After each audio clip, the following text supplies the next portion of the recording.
तो इस कथा के लिए नैमिषारण्य की भूमि पर 88,000 ऋषि बैठे हैं। क्या कर रहे हैं? बोले 1,000 वर्ष के लिए नैमिषे निमिष क्षेत्रे, नैमिषारण्य की पावन धरा पर जो अनिमिष क्षेत्र है, माने अनिमिष कहते भगवान को। हम जिस पलक को ऐसे झपकाते हैं ना, हमारी तो मात्र 1 सेकंड से कम में ये पलक झपकती है, लेकिन भगवान की अगर झपके ना तो 1000 ब्रह्मा बदल जाएं। कितने? एक ब्रह्मा की आयु में हम अरबों खरबों जन्म ले लेंगे। अरबों खरबों क्या गिनती नहीं है महाराज, एक कल्प की बात कर रही हूं मैं। सिर्फ एक दिन ब्रह्मा के में हमारे अरबों खरबों जन्म हो जाएंगे, फिर भी पार नहीं पा सकते। इतनी बड़ी ब्रह्मा की आयु 100 वर्ष की होती है। जानना चाहोगे कितनी बड़ी ब्रह्मा जी की आयु? सतयुग, त्रेता, द्वापर, कलयुग, ये 4 युग सभी जानते हैं। एक इस कलयुग की आयु ही कितनी है? 4,32,000। अभी कई लोग बोलते हैं कलयुग महान है, कलयुग इतने तेज उस पे आ रहा है, अब तो 2025 में सारी दुनिया खत्म, 2030 में सारी दुनिया खत्म। कुछ खत्म नहीं होने वाला महाराज, कुछ नहीं होने वाला। 4,32,000 का कलयुग, 5,125 वर्ष ही अभी बीते हैं कलयुग को आरंभ हुए। द्वापर को गए 5,125 वर्ष, मात्र 4,32,000 का है कलयुग। सबसे छोटा आयु है इसकी, इससे दुगनी द्वापर की, उससे दुगनी त्रेता की आयु है, उससे दुगनी सतयुग की आयु है। अब आप बताइए, इतने आयु वाले हैं ये 4 युग। ये 4 युग एक जगह इकट्ठे हो जाएं, उसको कहते एक चतुर्युगी। और इसी तरह से 4 युग की चतुर्युगी 71 बार सर्किल में घूम जाएं, तब कहते एक मनवंतर। एक मनवंतर में इंद्र बदल जाते हैं, सप्तऋषि बदल जाते हैं। इसी तरह से 14 इंद्र बदल जाएं तब एक कल्प होता है, यानी ब्रह्मा का एक दिन, आधा दिन, रात बाकी है। इस तरह से ब्रह्मा की 100 वर्ष की आयु है। ब्रह्मा का एक ही दिन 4 अरब के लगभग है। इतनी विशाल ब्रह्मा की आयु में, और भगवान मात्र निमिष इतना पलक हिलाएंगे ना, ऐसे 1000 ब्रह्मा बदल जाएंगे। इतना प्रभु के केवल पलक हिलाने का कार्य है, इसलिए उसे निमिष क्षेत्र कहते हैं, अनिमेष क्षेत्र। तो नैमिषारण्य की पावन भूमि में 88,000 ऋषि बैठी हैं। क्या कर रहे हैं? यज्ञ कर रहे हैं। कितनी वर्ष से कर रहे हैं? 1,000 वर्ष हो गया।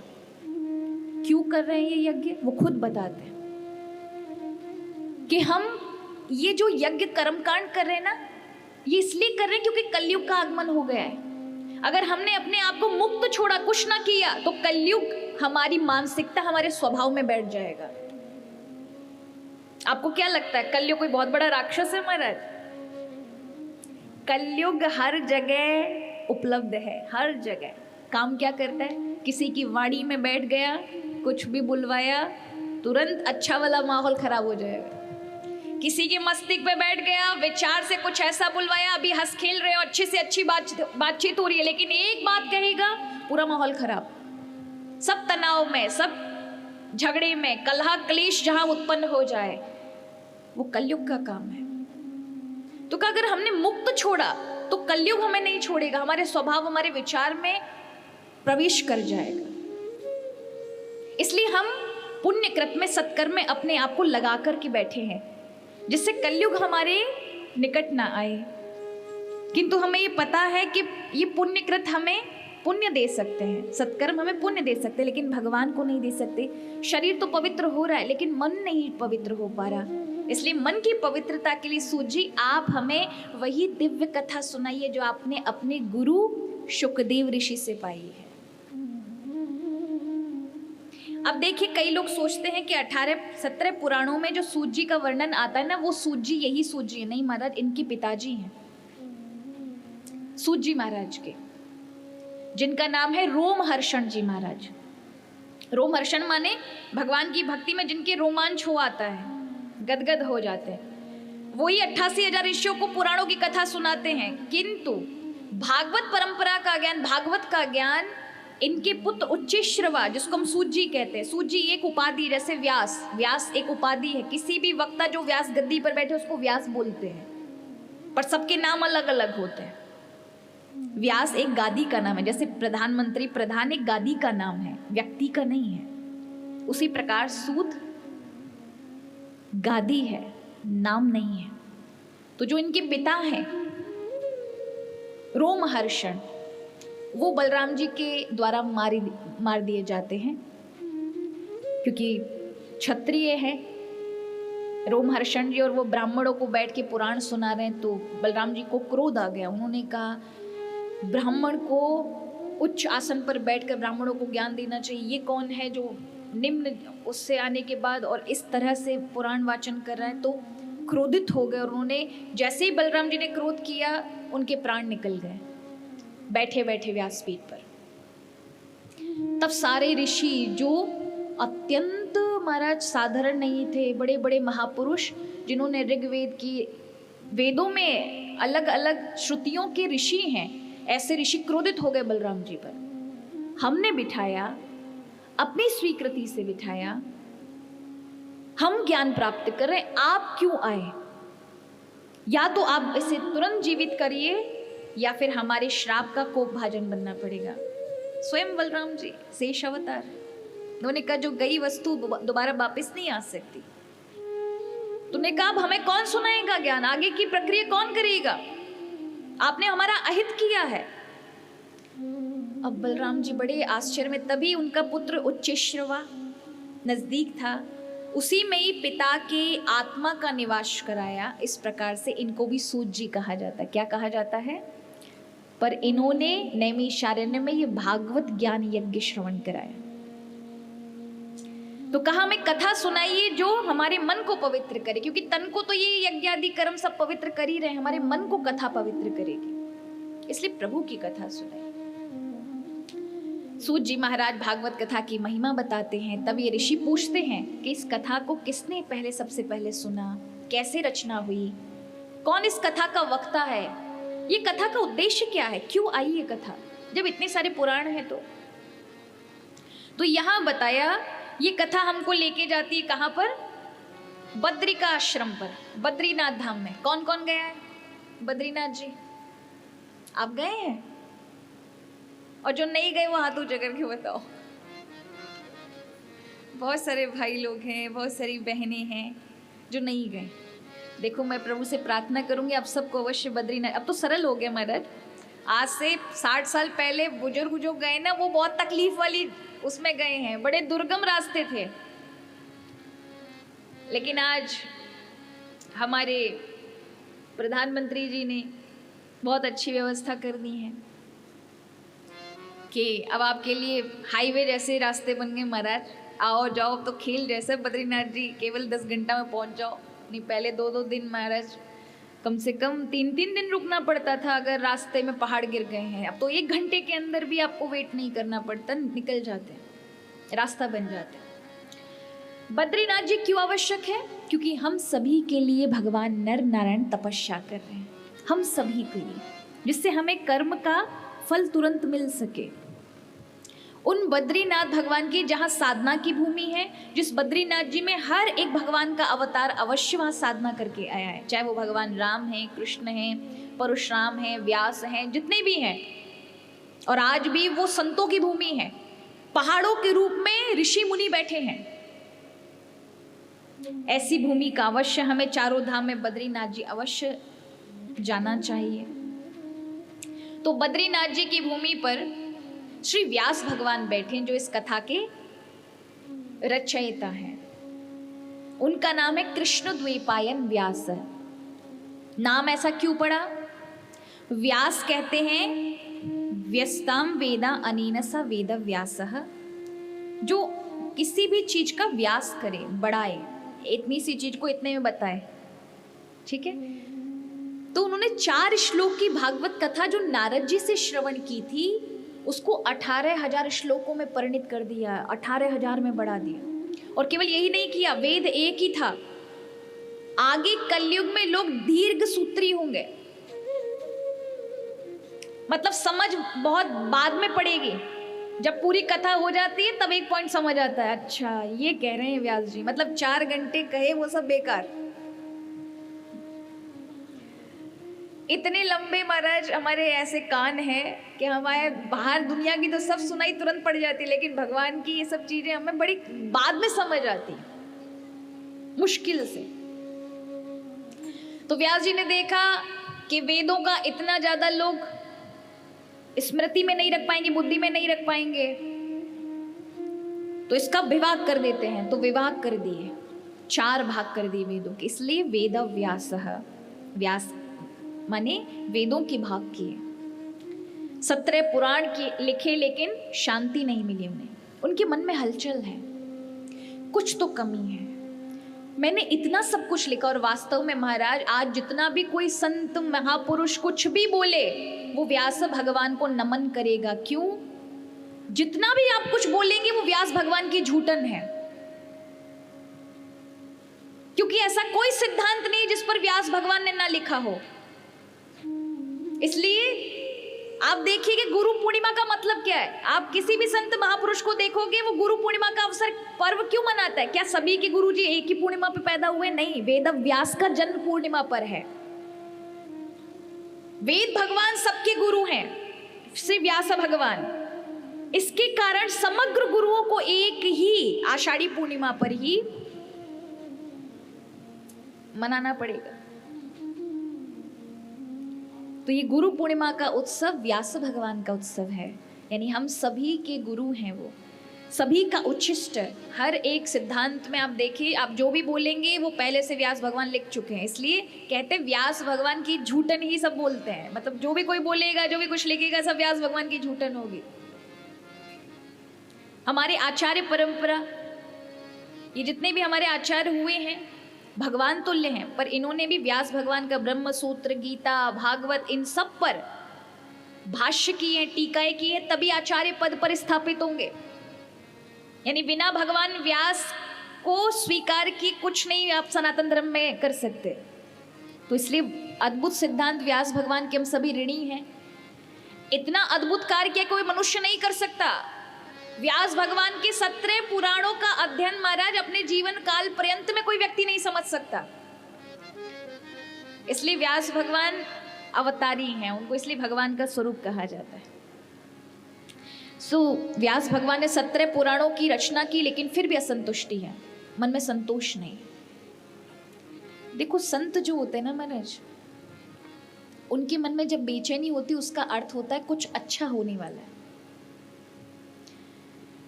उनके मन में जो अकुलाहट है, इसका अर्थ है कुछ ऐसा निकल के आने वाला है जो लोगों के लिए अत्यंत महत्वपूर्ण होगा। आप देखिए पद्म पुराण, शिव महापुराण, अग्नि पुराण, वायु पुराण, ब्रह्म विवर्त पुराण, ये सारे पुराणों में अद्भुत खजाने हैं। किंतु फिर भी इतना सब लिखने के बाद व्यास जी को क्यों नहीं संतुष्टि हुई, क्यों नहीं हो रही है? सरस्वती नदी के तट पर अत्यंत बेचैन है, नदी बह रही है सरस्वती नदी, और व्यास भगवान चिंतन में है। ऐसा क्या लिखना बाकी, ऐसा मुझे क्या करना बाकी रह गया है, मुझे शांति नहीं मिल रही। कई ऐसे संत जिनके जीवन में कुछ मिशन, कोई लक्ष्य हो, तो उन्हें रात में नींद नहीं आती जब तक वो लक्ष्य को पूरा नहीं कर देंगे। कई बार आप लोगों के साथ भी ऐसा होगा। अगर आपके जीवन में कुछ ऐसा लक्ष्य है जो अभी आप पूरा नहीं कर पाए, तो वो लक्ष्य आपको सोने नहीं देगा, बेचैन करके रखेगा। तो संतों के भी जीवन के कुछ मिशन होते हैं, कुछ लक्ष्य होते हैं, जब तक पूरे नहीं होंगे उनको रात में नींद नहीं आएगी, वो चैन से तब तक नहीं बैठेंगे। स्वामी विवेकानंद के जीवन में ऐसा लक्ष्य था कि उन्हें अपने देश के लिए, समाज के लिए कुछ करना है, और आपको पता है वेस्ट में गए। क्यों गए? जिससे भारत के लिए कुछ कर सके। ऐसा मठ बनाया। आज भी आप देखिए हर एक तीर्थ में रामकृष्ण मिशन का मठ होगा, फ्री सेवा होती है, चिकित्सा चाहे एक सामान्य व्यक्ति ले, साधु ले, सबके लिए फ्री व्यवस्था, शिक्षा व्यवस्था, और कोई भेद नहीं किसी में भी। कन्याओं के लिए पढ़ने के लिए, बच्चों के लिए पढ़ने के लिए वो हमेशा कहते थे भूखे प्यासे लोगों को आप ब्रह्म ज्ञान की बातें नहीं कर सकते। ऐसा ब्रह्म ज्ञान की बातें उन लोगों के समक्ष करना जो बेचारे भूखे हैं, पेट में कुछ अन्न नहीं है, उनके सामने ज्ञान की बातें करना माने पाप करना है। पहले उनको भोजन पहुंचाओ, उनको साधन पहुंचाओ कि वो जीवन में अपने पैरों पे खड़े हो सके। ये सबसे बड़ी सेवा है। तो वो कहते हैं कि साधुओं को ऐसा होना है, केवल ब्रह्म ज्ञान की बातें ना भूलें, सेवा भी करें। उन्हें उस समय बोलते थे कि यंत्र के माध्यम से उन्हें हर चीज का ज्ञान कराएं, जिससे अपने जीवन में कुछ वो कर पाएं, खुद से खड़े हो पाएं। फिर जब वो खुद से खड़े होंगे ना, अपना कमाई कर पाएंगे, भोजन कर पाएंगे, तब ज्ञान सुनो, तब काम आएगा।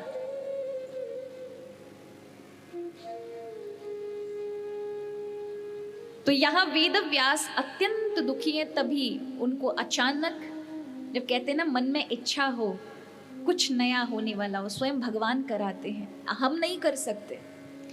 स्वयं उसी समय वेद व्यास भगवान अभी सरस्वती नदी के तट पर विचार कर रहे और तभी उन्हें वीणा की, नारायण नारायण के शब्द की आवाज आई। उन्हें तुरंत विचार आया, ये जो वीणा नाद आ रहा है ना, ऐसा लगता है देवर्षि नारद मुझे कृतार्थ करने के लिए आ रहे हैं। भगवान के स्वरूप देवर्षि नारद वहां प्रकट हो गए। देवर्षि नारद साधारण नहीं है महाराज, भगवान के मन से उत्पन्न हुए हैं देवर्षि नारद। वो खड़े हुए और एक अच्छा चिकित्सक हमारे आयुर्वेद में कहा जाता है, देखो अच्छा डॉक्टर उसे नहीं कहते जो आते ही पहले पल्स रीडिंग करे, क्या है इसको, क्या समस्या है, कितना महाराज पीठ चेक करे, चेस्ट चेक करे, पल्स चेक करे। ये पल्स रीडिंग वाली तो महाराज बाद में आई टेक्नोलॉजी। पहले चिकित्सक, अच्छा चिकित्सक वो है कि जैसे ही मरीज उसके कमरे में एंटर करे तब तक ऊपर से नीचे परीक्षण कर चुका हो, क्योंकि उसे पता है मरीज जैसे ही बोलना चालू करेगा डॉक्टर अपने आप कंफ्यूज हो जाएगा। क्यों? क्योंकि वो तरह तरह की चीजें बता देगा उसको, वो समझ नहीं पाएगा। इसलिए कहा अच्छा चिकित्सक वो है देखते ही मरीज को पहचान ले। वो जैसे ही एंटर करे ऊपर से नीचे में ही इतना ही परीक्षण हो गया बस, लिख करके और उसका तुरंत समाधान कर दे। व्यास भगवान ने नारद जी को बताया नहीं कि वो क्यों दुखी हैं, क्यों कष्ट में हैं। स्वयं नारद जी ने आते ही कहा, व्यास जी आप चिंतित हो? तब व्यास जी कहते हैं, प्रभु आप ही बताइए, भगवान आप सब कुछ जानते हैं, मुझे बताइए मुझे आत्मसंतुष्टि क्यों नहीं है।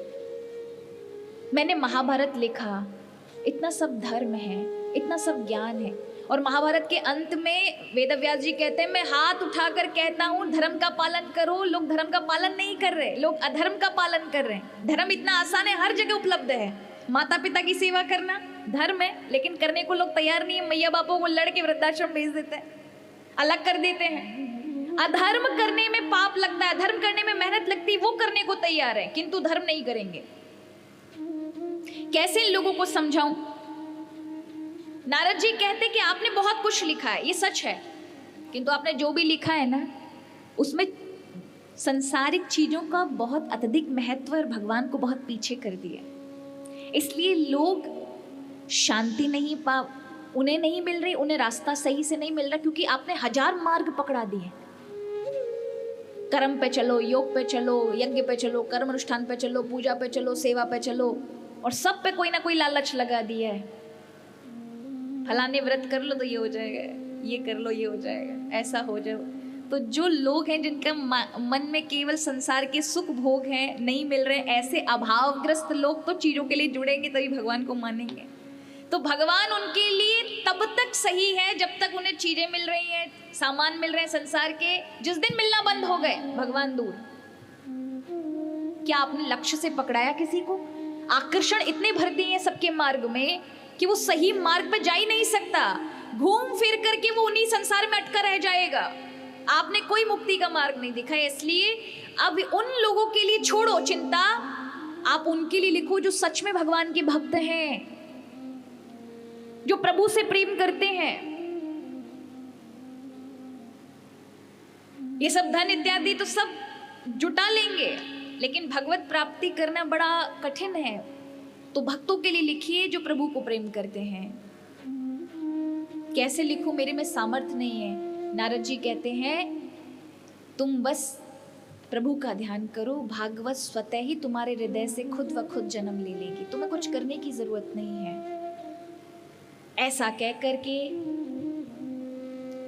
नारद जी जाते जाते एक बात और कह गए उन्होंने कहा देखो, जब तक जीवन में भक्ति प्रकट नहीं होगी तब तक जीव का कल्याण नहीं हो सकता। यानी सारी चीजें मिलेंगी, संसार की कुछ भी चीजें मिल जाए, बड़ी सी बड़ा सुख भी मिल जाए, फिर भी व्यक्ति दरिद्र रहेगा, मन से अशांति रहेगी। कोई मर जाता है तो हम क्या बोलते हैं? भगवान इनकी आत्मा को क्या बोलते हैं? ये तो नहीं कहते ना 2 करोड़ रुपया दे दे। भगवान इनकी आत्मा को 4 बंगले दे दे, वो भी महसाना के अंदर। हम नहीं बोलते भगवान इनको इतना बैंक बैलेंस दे दे, भगवान इतनी गाड़ियां दे दे। हम क्या बोलते हैं? भगवान इनकी आत्मा को, क्योंकि यही नहीं मिली थी, सब कुछ मिल गया था, वही नहीं मिल पाती, तो वो शांति, वो आनंद प्रभु की भक्ति आए बिना संभव नहीं है। इसलिए आप ये छोटे मोटे रास्ते मत पकड़ाइए, एक्सप्रेस वे पकड़ाइए, एक्सप्रेस वे। अब वो देखा है ना महाराज, छोटी मोटी जो ये रोडें होती हैं गांव सड़क की, ये तो घुमा फिरा के बहुत लंबा लेके रहेंगी, लेकिन एक्सप्रेस वे कहीं कोई आपको कोई डिस्टरबेंस नहीं है, एकदम सीधा मार्ग। उसी प्रकार कहा भगवान की भक्ति कैसे मिलेगी? बोले संतों के सानिध्य से मिलेगी, बिना संतों की कृपा के ये संभव नहीं है। मतलब भगवान ने ये परमिट करके रखा है कि मेरी भक्ति बिना संतों के संग के नहीं मिल सकती। देवर्षि नारद कहते हैं कि व्यास जी, पूर्व जन्म में मैं एक गंधर्व था, ब्रह्मा जी के श्राप से इस पृथ्वी पर एक शूद्र माता के यहाँ पुत्र के रूप में पैदा हुआ। व्यास जी को बड़ा आश्चर्य हुआ, आप तो भगवान के अंश हैं, कैसे संभव है कि आप किसी शूद्र माता के यहाँ पैदा हो जाएं? बोले ऐसा ही श्राप था, इस कल्प की बात नहीं है, पूर्व कल्प की बात है। तो जब मेरा जन्म हुआ, मेरी माता विधवा थी, हम गरीबी से बहुत परेशान थे। एक ब्राह्मण के यहाँ मेरी माँ काम करती थी। एक बार 4 मास हुए, 4 मास में कुछ संतों की टोली हमारे गांव आई, मेरी माता उनकी सेवा में लग गई। मैं भी वहां पर जाकर सेवा करता था। वो संत छोटी मोटी सेवा जो मुझे बताते थे मैं करता था, कभी फूल लेकर आता, कभी जल लेकर आता, कभी कुछ लेकर आता। लेकिन उन संतों का जो सत्संग होता था वहां बैठ के मैं सुनता था, उनके साथ कीर्तन करता था। ऐसे करते करते 2-3 महीने व्यतीत हो गए। उनमें से किसी एक संत को मेरे पे दया आ गई, उन्होंने निकट बुलाया और कहा पुत्र इधर आओ, मुझे अपना लेपन, लेपन या शब्द कहा है जो उच्छिष्ट भोजन रह जाता है, झूठा रह जाता है, उसको खिलाया। जैसे ही मैंने पाया मेरी बुद्धि निर्मल हो गई, अंतःकरण शुद्ध हो गया। मुझे ज्ञान जो वो मुझे समझ नहीं आता था, वो ठीक ठीक मेरे हृदय में बैठने लगा। उन्होंने मुझे दीक्षित किया और भगवान के स्वरूप का ध्यान पकड़ाया, भाव समाधि मुझे आने लगी, इतना आनंद आने लगा। याद रखिए महाराज, संतों का संग आपके जीवन को परिवर्तित कर देता है। आप अकेले में भक्ति करके देखें और आप संतों के सानिध्य में रह के भक्ति करके देखें, संतों की कृपा आपके जीवन को बदल के रख देगी। एक योग्य व्यक्ति का साथ आपके जीवन को बदल सकता है। हमारे ब्रज में जब आप वृंदावन जाएंगे तो मंदिर के बाहर ही दरवाजे पर माली होते हैं, फूल माला लेके खड़े रहते हैं, तो माला पैक करके देंगे, किसमें? पत्तल में। आप सब गए होंगे तो देखा होगा, सूखे पत्तल में माला को बांध के देते हैं। अब बताइए, पत्तल की मजाल है कि भगवान के मंदिर तक पहुंच जाए, लेकिन एक अच्छे फूल का सहयोग, माला का सहयोग पाकर वो पत्तल भी भगवान के मंदिर तक प्रवेश करती है। तो अगर हम अयोग्य भी हैं, हमें भक्ति का कोई गुण नहीं है, हमें कोई साधन नहीं आते, कोई बात नहीं, आप किसी अच्छे भगवत भक्त संत महापुरुषों का संग करो, संग में बड़ा असर है। तो यहां नारद जी कहते हैं कि मेरी माँ बहुत भक्ति करती थी, संतों की बड़ी सेवा करती थी। एक दिन जब संत जाने लगे, क्योंकि चातुर्मास पूर्ण हुआ, मैं भी जाने की जिद करने लगा, तो मेरी माता, विधवा माता ने संतों के चरण पकड़ लिए। महाराज, मेरा एक ही बेटा, मेरा पति तो मर गया है, यही मेरा इकलौता पुत्र है, इसे मत लेके जाओ। संतों ने कहा बेटा तुम्हारी माता भी जीवित है, तुम हमारे साथ नहीं जा सकते, अभी माँ की सेवा करो। मेरा मन अत्यंत दुखी हुआ। वो संत चले गए, मैं रोने लगा, मैं कैसे उनके बिना रहूंगा, किस तरह से मेरा जीवन चलेगा। कुछ दिन के बाद एक सांझ के समय मेरी माँ गाय को दोहने गई तो एक सांप के दंश से सर्प ने उसे डस लिया, उसकी मृत्यु हो गई। माँ के उस दुख पर मैं बहुत रोया कि इकलौती मेरी जननी थी, वो भी मुझे छोड़ के चली गई। लेकिन तुरंत अचानक मेरे हृदय में ऐसा भाव आया कि तुझे प्रभु ने इस बंधन से मुक्त किया है, अब तू निश्चित होकर कहीं भी जा सकता है, कोई कर्तव्य तेरे पे नहीं रह गए, इसलिए प्रभु का भजन कर। और इसी को मैंने एक अच्छा मौका समझकर चल दिया। उत्तर भारत बद्रिकाश्रम की ओर आया।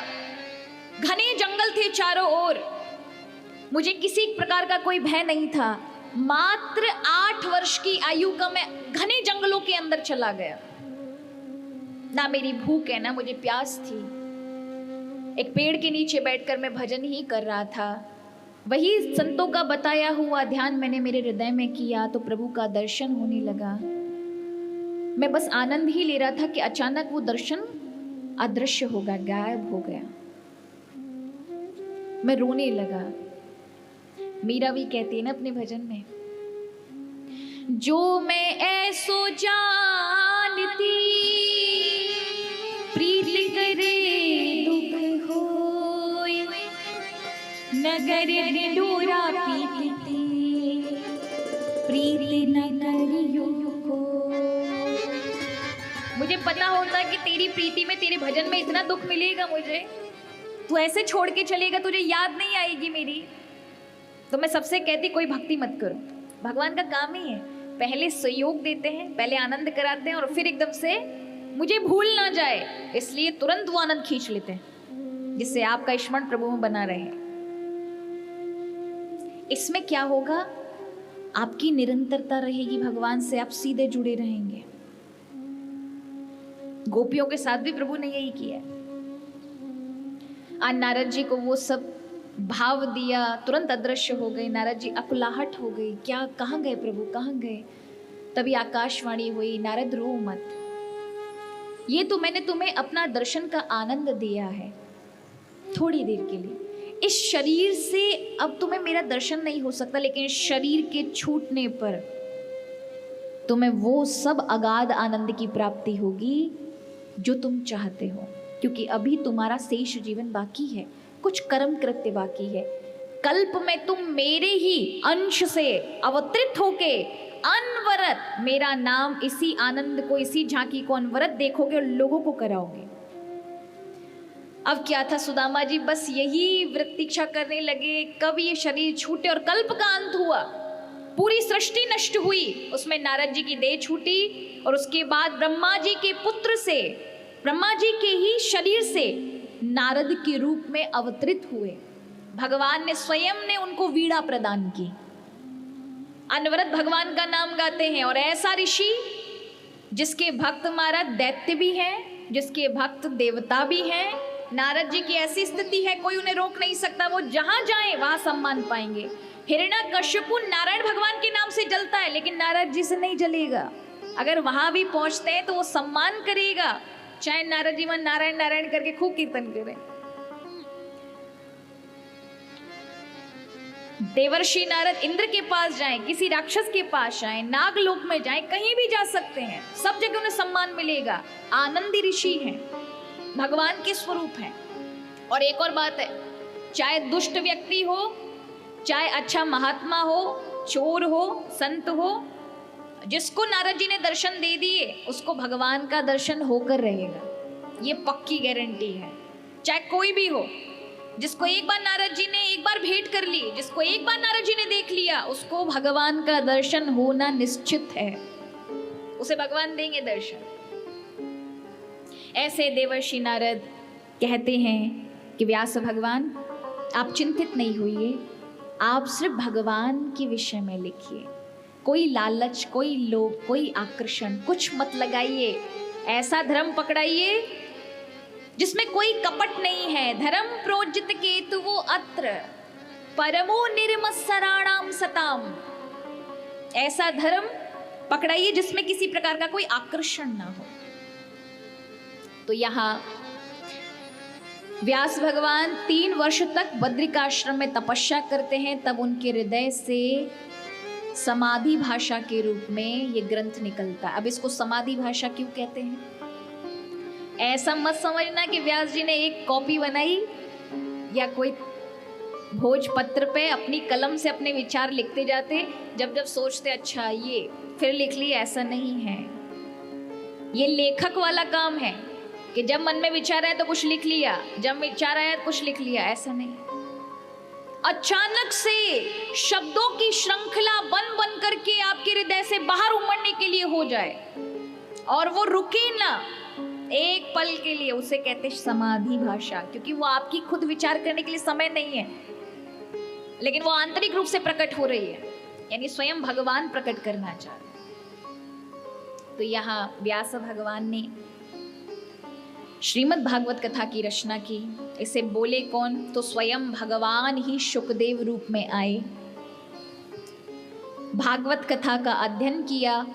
1-2 बार पढ़ करके ही महाराज उस भागवत कथा को हृदय में बिठा करके वन की ओर निकल गए। अब यहां से भागवत कथा का आरंभ होता है। जहां से महाभारत का अंत है, वहीं से श्रीमद् भागवत कथा का आरंभ है। इसके पीछे एक बहुत बड़ा रहस्य है महाराज। महाभारत जहां खत्म होती है, वहां से भागवत कथा शुरू होती है। और भगवत गीता वो है जो युद्ध में शुरू होने पर बोली गई है। हमारा जीवन क्या है? हमारा घमासान युद्ध ही है। केवल बाहरी नहीं हो रहा है, आंतरिक रूप में भी हो रहा है युद्ध। लड़ रहे हैं हम आपस में, हमारे मन के अंदर की 2 वृत्तियां लड़ रही हैं। कभी भी कुछ काम करे, ये करो, ये ना करो, ये करो, ये ना करो, और आप उन दोनों में से किसी एक को चयन करते हैं। अभी किसी ने रात्रि में फोन किया 12 बजे और आप सो रहे हैं अच्छे से, अचानक फोन आया, घंटी बजी, आपने देखा, नींद डिस्टर्ब हुई। किसका फोन है? देखा कोई विशेष हमारा है, उसका है। मन में तुरंत राम जी बोल रहे हैं, क्या पता कभी आपत्ति आई हो, एक बार उठा लो। तो तुरंत रावण अंदर से बोलता है, नहीं नहीं कोई पता नहीं, पूरी नींद खराब हो जाएगी, स्विच ऑफ कर लो। सुबह बोल देंगे हमारा तो फोन ही स्विच ऑफ हो गया होगा, हम तो नींद में थे। किसकी जीत होती है? आपको क्या लगता है, राम की या रावण की? रावण की जीत होती है। रास्ते में निकल कर आ रहे हो, अचानक ट्रैफिक लाइट दिख गई, राम जी कहते हैं धैर्य रखो, ट्रैफिक रूल पालन करो, हम करेंगे तभी दुनिया करेगी। पर हमारा रावण बोलता है 5 मिनट का कार्य अपने इतना टाइम कहाँ है, बाद में देख लेंगे, दौड़ लगा देते हैं। कहीं से कोई पूछ रहा है भाई कहाँ पर हो, है महसाना में घर के अंदर, कहीं कोई काम ना बता दे तो लोग बोलते हैं हम तो अहमदाबाद में अभी। आपको क्या लगता है, राम भगवान बोल रहे होते काय को झूठ बोल रहा है, पर रावण कहता है ये तो चलता है। किसकी जीत होती है? ये 2 वृत्तियां हमारे अंदर है, रात दिन लड़ाई लड़ रही हैं। सतयुग में 2 ग्रह लड़ते थे, पृथ्वी से दैत्य लड़ते थे और स्वर्ग से देवता लड़ते थे। युग खत्म हुआ, युद्ध छोटा हो गया, अब 2 देश लड़ते हैं। त्रेता युग में राम जी भारत से लड़ रहे हैं और लंका से लड़ रहे महाराज रावण। वो भी युद्ध समाप्त हुआ, युद्ध और छोटा हो गया, अब एक ही परिवार के 2 भाई लड़ रहे हैं। द्वापर युग, एक और पांडव एक और कौरव है, वो युद्ध भी समाप्त हुआ, युग परिवर्तन हुआ। अब एक ही हृदय के अंदर ये 2 वृत्तियां लड़ रही हैं जो हमें और आपको परेशान करती है। ये करो, ये मत करो, ये करो, ये ना करो, ये रात दिन का घमासानी तो युद्ध चल रहा है। इसलिए कहा कि गीता तो आपको बताती है जीवन को किस प्रकार से जीना है। और भागवत कथा क्या बताती है, जब जीवन का ये द्वंद्व खत्म हो जाए ना, तब भक्ति की शुरुआत होती है। और यहाँ से भागवत कथा का आरंभ है। यानी भगवान स्थिर हो जाएं, प्रभु आपके जीवन में आते ही जीवन के सारे युद्ध समाप्त हो जाते हैं, कोई युद्ध बचता नहीं। और यहाँ प्रभु श्रीमद् भागवत कथा आरंभ होती है। कथा हमको लेके जाती है महाभारत के कुरुक्षेत्र की ओर। कुरुक्षेत्र के सम्रांगण में सारी सेना 11 अक्षौहिणी सेना कौरवों की मारी जा चुकी और पांडवों की भी। 100 भाइयों को देख रहा है कि सैया पर पड़े हुए हैं, लेटे हैं। दुर्योधन ही बचा है और 3 लोग बचे हैं, एक अश्वत्थामा, एक कृतवर्मा और एक कृपाचार्य। अश्वत्थामा गुरुपुत्र है, कृतवर्मा एक यादव है और कृपाचार्य द्रोणाचार्य के गुरु हैं। ये 3 ही बचे कौरवों की सेना में। ये दुर्योधन के पास आते क्योंकि दुर्योधन को भीम ने जांघें काट दी है, लहू लुहान पड़ा है, किंतु उसे पश्चाताप नहीं है अपने किए का। कई बार ऐसे ढीठ लोग होते हैं, गलत कर्म करने के बाद भी कोई पछतावा नहीं होता, उन्हें लगता है वो सही है। जब युधिष्ठिर उनके समीप आए तो दुर्योधन कहता है, अच्छा मैंने अपना जीवन बड़े आनंद के साथ बिताया और मैं मर भी रहा हूं, मेरे पूरी सेना समाप्त हो गई, किंतु मुझे किसी भी प्रकार का पश्चाताप नहीं है, क्योंकि मैंने जो भी किया एकदम सही किया। तुम्हें राज्य चाहिए ना, ठीक है, हम सबकी मृत्यु के बाद तुम्हें राज्य मिल गया, लेकिन राज्य करोगे किस पे? भीष्म पितामह रहे नहीं, गुरु द्रोण रहे नहीं, जितने भी सैनिक और जितने भी लोग थे वो पौरुष योद्धा कोई रहा नहीं है। ये बूढ़े बच्चे सिर्फ यही तो रह गए, जाओ युद्ध शासन करो जाओ। तब भगवान को आखिरी दंड देना था, इसे कोई पश्चाताप नहीं है, इतना सा भी। इसको पश्चाताप तो करना होगा। और अब भगवान आखिरी दंड देने वाले।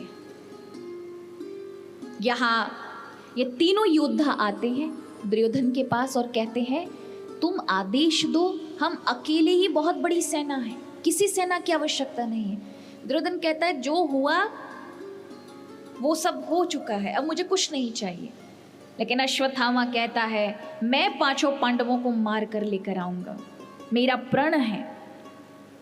और चलता है यही अश्वत्थामा पांडवों को मारने के लिए। पर याद रखिए, जिस पर भगवान का हाथ हो, जो भगवान की शरण जा चुका हो, उसके लिए पूरा संसार एक तरफ हो जाए फिर भी उसका बाल बाका नहीं कर सकता, जो भगवान की छत्र छाया में है। यहां रात्रि में ही भगवान सात्विकी को लेकर के 5 पांडव द्रौपदी सहित बाहर चले जाते हैं। उन्हें पता है क्या होने वाला है। उसी समय रात्रि में शिविर में द्रौपदी के भाई धृष्टद्युम्न सो रहे हैं, जिन्होंने गुरु द्रोण को मारा, सेनापति रहे पांडवों के। 5 पांडवों के पुत्र सो रहे हैं, जो पांडवों के बीज हैं, यानी आगे पांडव वंश को लेके जाएंगे। कुछ सैनिक बच्चे हैं, वो सो रहे हैं अपने बच्चों के साथ। रात्रि में आया हुआ अश्वत्थामा 5 पुत्रों को 5 पांडव समझ लेता है। वहीं पास के ही शिविर में धृष्टद्युम्न द्रौपदी का भाई भी था। उस सोते हुए को जब वो मारने के लिए जाता है तो धृष्टद्युम्न रोकता है, किंतु वो नहीं मानता, उसको मार डालता है। और 5 पांडवों के पुत्रों को भी उसने क्या किया, सिर ले लिए, उनके काट दिए गले सोते हुए का। 5 बालकों के मुंड हाथ में लेकर के और पूरे शिविर में जहां बच्चे, स्त्रियां, पुरुष, सैनिक बेचारे सो रहे थे, उन सबको जला डाला। और एक दानव की भांति वो 5 मुंडों को हाथ में लेकर के चीख रहा है, चिल्ला रहा है, हंस रहा है। इतना नरसंहार करने के बाद सुबह जब पांडवों के साथ द्रौपदी आती है और शिविर में चीख पुकार सुनती है, तो दौड़ के जाती उसके पुत्रों की कोई सिर ले गया। एक माँ पर क्या विपत्ति आएगी। जब उसके आखिरी ये 5 पुत्र बचे हों और उनको भी किसी ने युद्ध विश्राम हो चुका है, कोई लड़ाई झगड़ा नहीं रहा, तब किसी ने उसकी हत्या की हो उनकी। द्रौपदी चीख चीख कर रोने लगी, जिसने भी मेरे पुत्र के साथ किया, तुम 5 महावीर कहलाते हो, मेरे पति किस कार्य के हो? मेरे 5 पुत्र का हत्यारा अभी भी मुक्त घूम रहा है। तब अर्जुन भगवान के चरणों में पड़ते हैं, हे प्रभु आप ही कोई मार्ग बताइए, किसने किया? भगवान कहते हैं, ओ अर्जुन ये अश्वत्थामा ने किया है। भीम जैसे ही नाम सुनते हैं गदा उठा लेते हैं, मैं मारूंगा उस दुष्ट को। तब कहते हैं भगवान, अर्जुन हमें अश्वत्थामा के पास भीम को अकेले नहीं भेजना चाहिए, क्योंकि अश्वत्थामा के पास ऐसा ही शस्त्र है जो अभी तक उसने महाभारत में प्रयोग नहीं किया है, क्योंकि उसे चलाना तो आता है लेकिन वापस करना नहीं आता, और वो ऐसा अस्त्र है उससे पूरी पृथ्वी जल जाएगी। इसलिए तुम मत भेजो, कहीं उसने अस्त्र का प्रयोग कर दिया तो सब कुछ जल के नष्ट हो जाएगा। ब्रह्म सिरा उसके पास है। आज जैसे ही भगवान ने अर्जुन को बिठाया, वही अश्वत्थामा ये सब कृत्य करके महाराज एक यज्ञ में जाके बैठ गया था, क्योंकि जैसे ही वो लेकर के 5 मुंडों को दुर्योधन के पास जाता है, दुर्योधन खुशी से झूम उठा, 5 पांडवों के सिर, लेकिन जैसे स्पर्श किया ना तो उसे भारी पछतावा होता है, क्योंकि वो 5 पांडव नहीं थे, 5 पांडवों के सुकोमल पुत्र थे, जो आखिरी में इन कौरव और पुरु वंशों को पिंडदान करते हैं, इनके लिए कुछ कृत्य करते जिससे इनका उद्धार होता, पर कोई नहीं बचा इस पीढ़ी के लिए आगे ले जाने के लिए। कुरुओं का वंश तो समाप्त हुआ, लेकिन इसकी एक शाखा रह गई थी पुरु वंश की, यानी पांडवों के वंश की, ये भी नष्ट हुई। तब आखिरी में पछतावा होता है कि हमारे वंश में कोई नहीं रहा। रोते रोते प्राण त्यागे। अश्वत्थामा को भी कोई ग्लानि नहीं, एक यज्ञ में जाकर बैठा है। भगवान कृष्ण लेके जाते हैं रथ को। भीम देखते हैं वो सभा में सभासद के रूप में वहां बैठा है। एक उसने कुशा ले रखी है, डर के मारे, भय के कारण, अस्त्र को जागृत करने के लिए मंत्र पढ़ रहा है उस कुशा पर। जैसे उसने भीम को अपनी ओर आते देखा ना, उसने जल्दी जल्दी पढ़ करके वो अस्त्र छोड़ दिया, और जैसे ही अस्त्र छूटा पूरी सभा जलने लगी। सिर्फ सभा नहीं जल रही थी, हर एक पेड़ पौधे, हर एक वस्तु जलने लगी। वो जलन, वो अग्नि अर्जुन को भी अनुभव होने लगी।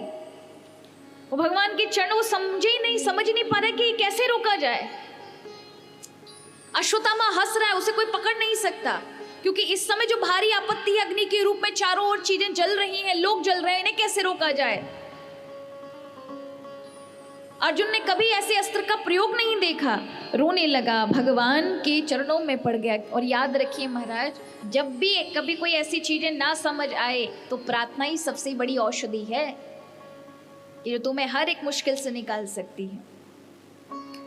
और आज अर्जुन चरणों में पड़ गए। उनका कार्य ही था, जब कोई चीज समझ नहीं आती ना तो भगवान की ही शरणागति ग्रहण करते हैं, पुकारते हैं, कृष्ण कृष्ण महाबाहो भक्तानाम अभयंकरः त्वमेको दह्यमाना नामपवर्गोऽसि श्रुतेः। कृष्ण कृष्ण महाबाहो भक्तानाम अभयंकर। हे कृष्ण, आप भक्तों को अभय देने वाले हैं। ये साधारण से अस्त्र से तो मात्र ये संसार जल रहा है, किंतु आप संसार रूपी अग्नि से लोगों को बचा लेते हैं। ये संसार किसी अग्नि से कम है क्या? लोग इसमें आते हैं, जलते हैं। ये वो कुआं है, अगर कोई इसे पार करना चाहे कि हम इस कुएं को पार करना चाहते हैं तो एक ही मेडिसिन है, पहले कुएं में कूदना पड़ेगा, फिर बाहर निकलो, तभी पार हो सकते हैं। जब तक संसार में आओगे नहीं तब तक पार नहीं हो सकते। ये वो कुआं है, आप इसमें से भक्त को उबार लेते हैं। ये तो साधारण सी अग्नि है, हे प्रभु बताइए क्या है? तो भगवान कहते हैं, अर्जुन ये ब्रह्मास्त्र है। इसने वो शस्त्र छोड़ दिया है, प्रभु इसे मैं कैसे करूं? कहा तू भी ब्रह्मास्त्र छोड़ दे। देखकर अर्जुन कहता है प्रभु अगर एक ब्रह्मास्त्र को छोड़ने का अश्वत्थामा का ये परिणाम है कि जगत जल रहा है, मैंने छोड़ दिया तो लोगों का क्या हाल होगा? प्रभु ने कहा उस पे मत ध्यान दे, जो मैं बोल रहा हूं वो कर। और जब लॉजिक से परे बात होती है, लगता है कि विपरीत बातें भगवान कह रहे हैं, लेकिन हर बार अर्जुन वही स्वीकार कहते हैं। अगर भगवान कह रहे हैं दिन में रात हो रही है, रात मान, अर्जुन मान लेता है। और बाद में परिणाम कैसे मिलते हैं? सही एकदम, क्योंकि भगवान जो है वो तर्क से परे है, बुद्धि से परे है। और आज जैसे ही कहा कि ब्रह्मास्त्र छोड़, जैसे ही अर्जुन भगवान का नाम लेके ब्रह्मास्त्र छोड़ता है, भगवान स्वयं बैठ के उस ब्रह्मास्त्र में जाते हैं और जाकर के उस ब्रह्मास्त्र को शांत करके अश्वत्थामा को बांध लेते हैं। बांध करके लेकर आए, द्रौपदी के सामने खड़ा किया। जो द्रौपदी रो रही है पछाड़ खा करके, वही द्रौपदी जब देखती है कि सामने गुरुपुत्र है, तो देखिए महाराज, इसी को कहते हैं भक्त। इसीलिए द्रौपदी पूजनीय है। कैसी भक्त है? ऐसी विपरीत अवस्था में अपने आप को संभाल रखा उसने। जैसे गुरुपुत्र को देखा ना कि ये हत्यारा है, तुरंत उठ खड़ी हुई, उसको प्रणाम किया और कहा मुंचता मुक्षता में शम ब्राह्मणम पितराम गुरु। छोड़ दो इसको, मुझे दुख हो रहा है, मैं नहीं चाहती इसकी माँ, हमारी गुरु माता, मैं जिस प्रकार से मेरे पुत्रों के वियोग में दुखी हूँ, मैं नहीं चाहती गुरु माता को दुख हो इसका, इसे छोड़ दो। क्योंकि वो मेरे पास तो 5-5 पति है ना, मेरे पुत्र ही तो गए हैं, उनके पास तो उनका पति भी नहीं है, गुरु द्रोण मारे जा चुके हैं, एकमात्र यही है। इसने जो भी अधर्म किया हो, इसे गुरु पुत्र समझकर छोड़ दो, गुरु रूप समझकर छोड़ दो। अगर कोई हमारे साथ ऐसा करे, हम क्या करेंगे? बदला लेंगे, है ना? ऐसे समझो अचानक से लाइट चली जाए, लाइट ना आए। आज तो हमारा लाइट चली भी गई थी, सुबह से हम जहाँ थे वहां पर लाइट नहीं थी, कम से कम 2 से 3 घंटे 4 घंटे लाइट गई। अब लाइट चली जाए तो हम सबसे पहले क्या देखते हैं? सीधे निकल के बाहर आके पड़ोसी को देखेंगे, इसके आ रही है कि नहीं आ रही है। अगर इसके आ गई फिर कोई बात नहीं है, बढ़िया शांति। अगर उसकी आ रही है तो क्यों आ रही है, मेरे यहाँ क्यों गई? यही झगड़ा है, देख देख कर कुड़ते रहेंगे महाराज। सबकी आ रही, अपनी काहे को चली गई। और अगर सबकी गई है, खुशी खुशी सब स्वीकार कर लेंगे, चाहे कितना भी रात काटनी पड़े महाराज, पर सबकी गई है ना। शेयरिंग दुख, मतलब शेयर होता रहेगा दुख, तो झेलने को तैयार है। लेकिन अगर हमें दुख पड़ा है, सामने वाले को नहीं पड़ा है, तो नहीं सहन होता। पर द्रौपदी हमारी तरह नहीं है। द्रौपदी देखती है इसको दुख नहीं मिलना चाहिए, मुझे जो मिला है। यहाँ धर्मराज युधिष्ठिर देखते हैं कि ऐसे शोक की घड़ी में जहाँ पुत्र जा चुके हैं, वहाँ पर धर्म को और धैर्य को धारण करना, यही एक धार्मिक व्यक्ति का व्यक्तित्व होता है, स्वभाव होता है। इस प्रकार अश्वत्थामा को छोड़ दिया गया। अश्वत्थामा छूटा, लेकिन उस अश्वत्थामा ने ब्रह्मास्त्र का प्रयोग जो किया था, पता है वो किस पे किया था? 5 पांडवों की मृत्यु तो हो ही हो, साथ में पांडवों का अगर कहीं भी बीज रह गया है, बीज माने उस वंश को चलाने वाला, वो भी नष्ट होना चाहिए। इसलिए वो ब्रह्मास्त्र जो भगवान ने शांत किया था, वो अग्नि फिर से प्रज्वलित हो गई। तुरंत वो अग्नि के रूप में पांडवों का जो वंश पल रहा है, यानी अर्जुन के पुत्र हैं अभिमन्यु, अभिमन्यु की पत्नी उत्तरा वो गर्भवती थी, यानी पांडवों का एक अंश अभी गर्भ में है।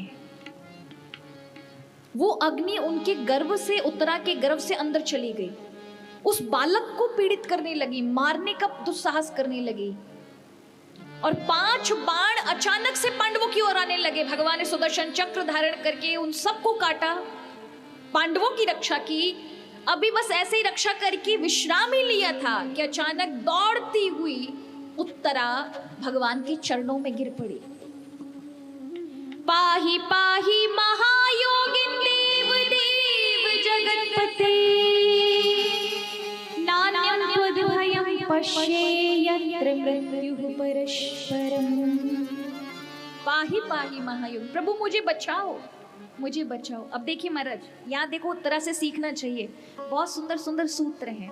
जीवन में कभी ऐसी आपत्ति आए ना, जब मृत्यु ने आपको विजिट किया हो, मृत्यु ने आपका स्पर्श किया हो, मृत्यु आपके जीवन में आई हुई हो, उस समय किसको बुलाना चाहिए? लोगों को नहीं, क्योंकि ये सब मृत्यु के दास हैं, एक भी नहीं बचेगा, सब मृत्यु के मुंह में जाएंगे एक ना एक दिन। किसको जाना चाहिए? जो मृत्यु से परे है, जिसके हाथ में मृत्यु है।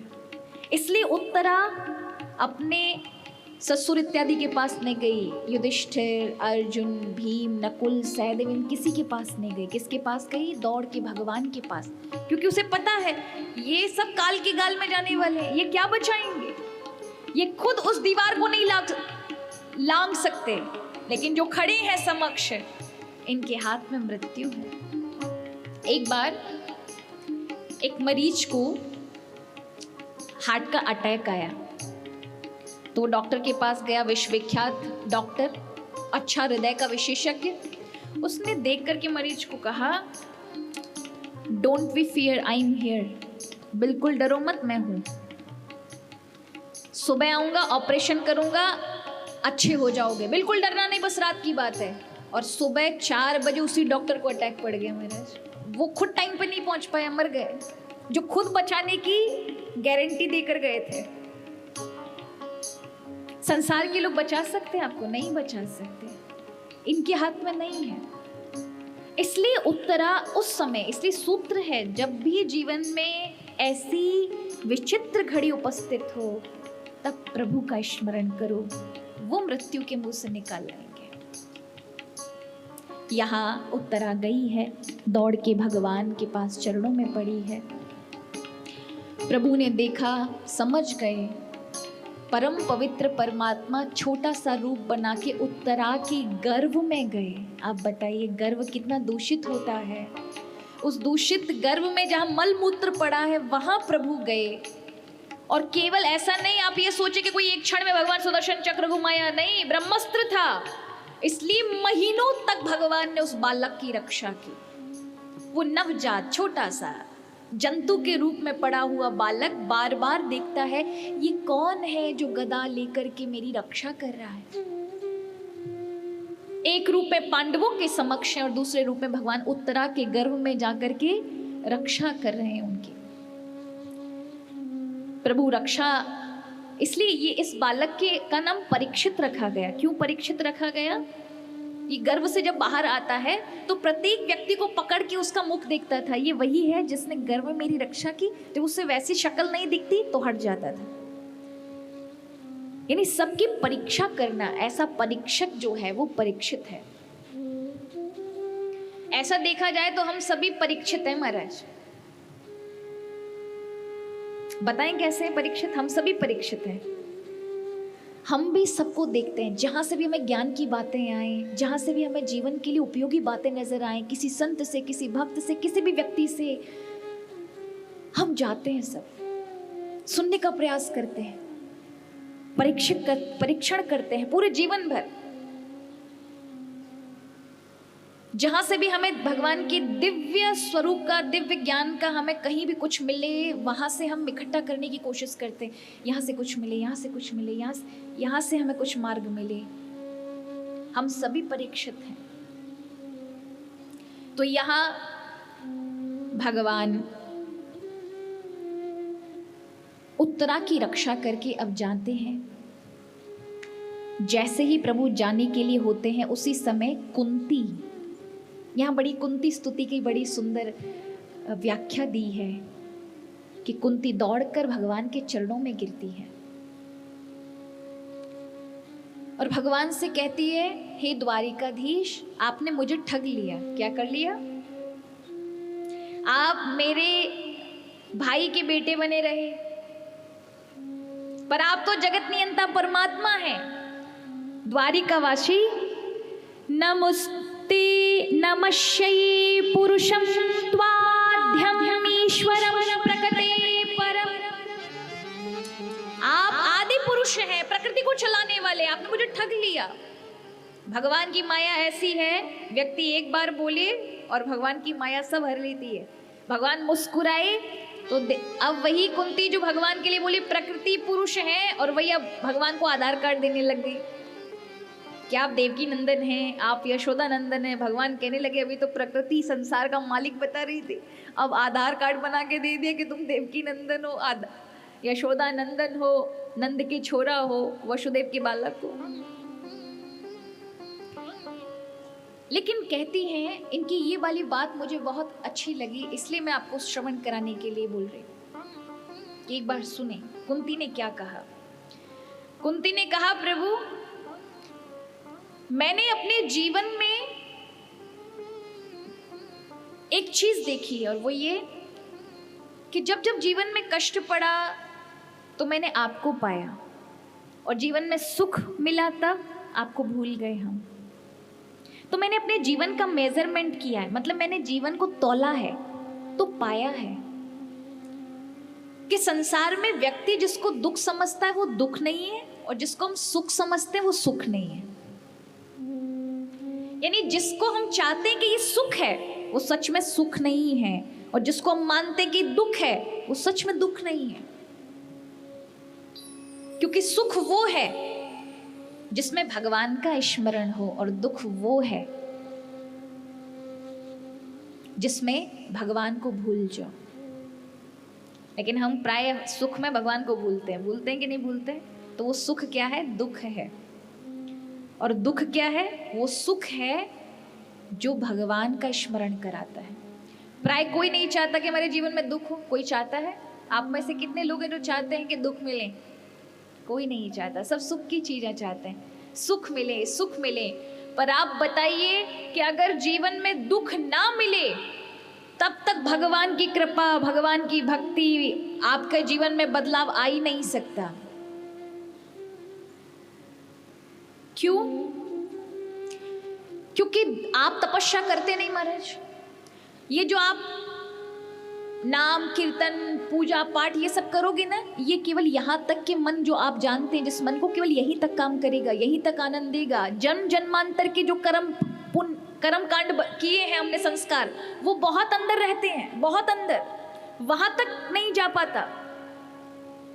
वहां के लिए भगवान को ऐसे उपाय करने पड़ते हैं कि आपके जीवन में दुख प्रकट करना पड़ेगा, जिससे आप आंतरिक रूप में ग्लानि करें, आंतरिक रूप में पिघलें, वो तपश आपके जीवन में बढ़े, जिससे वो जन्म जन्मांतर के कर्म कांड सब समाप्त हो जाए और भक्ति प्रवेश करके सब जलाकर भस्म कर दे। जैसे आप मुख में जलता हुआ कोयला डालेंगे, मुख से अग्नि खाने का प्रयास करेंगे तो अग्नि क्या करेगी? जला देगी आपके अंदर के सारे अंग। उसी प्रकार जब दुख होते हैं, जब गदगद हृदय होता है, उस दुख के कारण, पीड़ा के कारण आपके जन्म जन्मांतर में पड़े हुए संस्कार कि आपको क्या बनना है, क्या दुख आएगा, क्या कष्ट आएगा, वो सब कर्म संस्कार जलते हैं भक्ति के कारण। इसलिए कहा कि आप कोई तपस्या तो करते नहीं है कि महाराज हिमालय पे जाके 6 महीने के लिए तपस्या करके आए तो कर्मकांड आपके सब जल के भस्म हो जाएं। ये दुख ही हैं जो तपस्या का कारण करते हैं, काम करते हैं। तो यहाँ विपदो नैव विपद संपदो नैव संपदा, विपद विस्मरण विष्णु संपद नारायण स्मृति। विपदा वो है जब भगवान हमारे जीवन से चले जाएं, और संपदा वो है जब जीवन में भगवान याद आए। देखो, जीवन में जब तक भगवान की याद आ रही है, भगवान का स्मरण है, समझ ली तब तक सुख है। और जीवन में भारी कष्ट मिल रहा है, इसका अर्थ है भगवान ये आपको बताना चाहते हैं, भगवान की ओर से मैसेज मिल रहे हैं महाराज, संदेश है। जिन संसारी चीजों में आपने अज्ञानता के कारण अपना मन अटका रखा है, दुखी हुए पड़े हो महाराज, वहां से अपने आप को कट आउट करो, भगवान की ओर जोड़ो, अपने आप दुख समाप्त हो जाएगा। ये प्रभु का संदेश है। तो ये दुख क्या है? तपस्या है, तपस्या का कार्य करते हैं। यही दुख आपके जीवन में बहुत बड़ा बदलाव कर देंगे, इसलिए दुख बहुत आवश्यक है जीवन के लिए। तो कुंती कहती है, प्रभु आपका जो स्वरूप है ना, कैसा है? हे हरि, आपका स्वरूप है हरि जषाणाम इव तोयमिप्सितम। हम मनुष्य पहचानेंगे नहीं प्रभु आप क्या हो, इस संसार के लिए जल समान हो। जैसे एक समुद्र के अंदर मछली हो, तो मछली के प्राण कब तक हैं? कब तक है मैया? सबको ही पता है मछली जल की जीवन उसका, हाथ लगाओ बाहर निकालो, सबको पता है मर जाएगी। जल ही जीवन है, मानते हैं आप सभी। उसी प्रकार शास्त्रों में कहा है हरि जषाणाम इव तोयमिप्सितम। जषाणाम कहते हैं पानी को, हरि क्या है हम सबके लिए? पानी की तरह है, हम उसमें मछली हैं। जषाणाम माने मछली, तोयम माने पानी। हम सभी मछली की तरह, बिना हरि के जीवन नहीं हमारा टिक सकता। एक बार एक छोटी सी मछली अपनी माँ से पूछती है, माँ मैंने सुना है हम पानी के अंदर रहते हैं, क्या आप पानी को देखा? ये पानी कैसा होता है? माँ कहती देखा तो नहीं बेटा, पर सुना है अपने पूर्वजों से कि हम पानी में रहते हैं, पानी से निकलेंगे तो मर जाएंगे, पानी ही हमारा जीवन है। उसने कहा क्या किसी ने देखा है अपनी माँ आँख से? उन्होंने कहा जिन्होंने देखा है वो कभी लौट के नहीं आए, क्योंकि जो पानी से बाहर गए, जयराम जी की हो गई होगी महाराज। एक दिन एक मछुआरे ने जाल डाला, बहुत सारी मछली उसमें फंसी, उसमें वो छोटी वाली जो पूछा करती थी वो भी फंसी। और जैसे पानी से जाल बाहर निकला और हजारों मछलियों के बीच में फंसी हुई वो छोटी सी मछली देखती है, अरे अरे पानी से निकलते ही तड़प रही है मछलियां, वो भी तड़प रही है। तब उसने देखा कि पानी किस तरह से हमारा जीवन बचाता है। तुरंत इतना छोटा सा जाल का छेद दिखा जिसमें कोई मछली पार नहीं हो पा रही थी, वो तुरंत वहां से निकली, तुरंत पानी में गई और अब अनुभव किया, हाँ जल को देख कर के आई हूँ, जल से हमारा जीवन है।